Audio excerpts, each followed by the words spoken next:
My name's Paul Cameron. I'm a director of photography. I shoot feature films and television commercials, and we're standing here at Kesselo Camera in Culver City. In terms of designing the look for Westworld, we were very concerned with having kind of a very big, cinematic scale to the film. Developing looks for that, we have, the western town or the exterior park, and we decided to put the actual operation parks at Dead Horse Point in Moab. So that was another kind of grounding of the whole show. Where does it take place? So the center of the town, Sweetwater, has got a bit of a shine to it. It's the colors are freshly painted. There's touch-ups. People are sleeping in nice sheets. The wardrobe in the saloon, everything's a bit more upscale.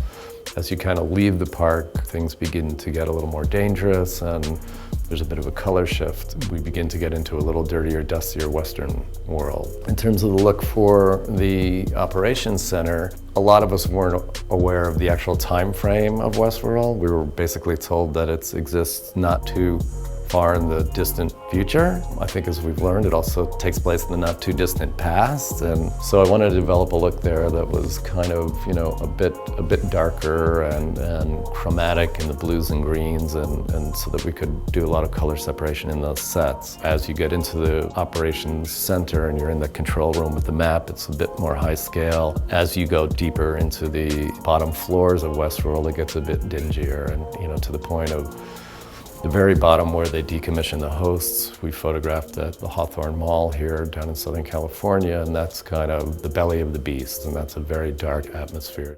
Creatively for me, managing looks is vital. And the way I do it is I library and catalog my lookup tables. The Teradek color enables me to put up to 33 3D LUTs in there, and I have them at my fingertips. It'll enable me to show up on set. I'm able to just plug in a monitor directly to the camera, have my LUTs there, and start lighting immediately without waiting for the DIT to set up. If you show up in a city and you don't know a DIT and you're doing a television commercial, you could actually send your cube LUTs ahead to the DIT so they have them. They can load them into their color correction system, whether DaVinci or LiveGrade, and you can begin a communication with the DIT even before you get there. The Teradek color box is actually, because it holds the 33 cube LUTs on it, it's basically like having a box of 33 film stocks for me. Oftentimes we're designing looks as we're shooting. We could do a quick ASC CDL adjustment to this LUT in DaVinci or LiveGrade. The DIT can send it back to me via Wi-Fi and adjust that LUT so that we can quickly have a system where I can see exactly what we're shooting with the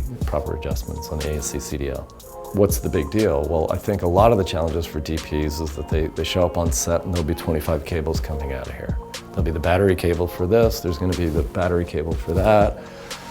We're going to be waiting 10-15 minutes for a DIT to get a cable in, and then for them to boot up, and then suddenly, you're half an hour into lighting and you don't have a proper image to light from. I'm finding often that it's a bit of a struggle for a lot of directors of photography to manage their looks. How do you really stay on top of it? Well, this is a good example of it, and it's very easy.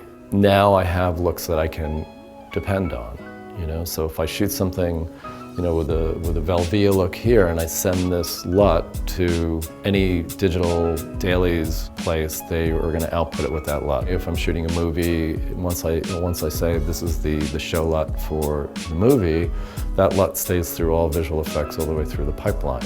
I really advocate it for DPs to kind of stay on top of the whole look management all the way through, and the more they have an understanding of how they can control it, and they actually control it, the better off they'll be creatively down the road.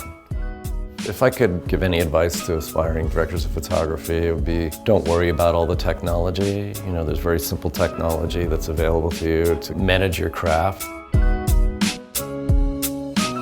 The disciplines of the craft don't change. How you conceptualize something and then visualize and shoot it, or the basis for all this is still very much the same, and this is what we should all be thinking about, how to make our stories better and our films better and support directors and make fabulous pieces of work and be fearless and be bold and make great pictures.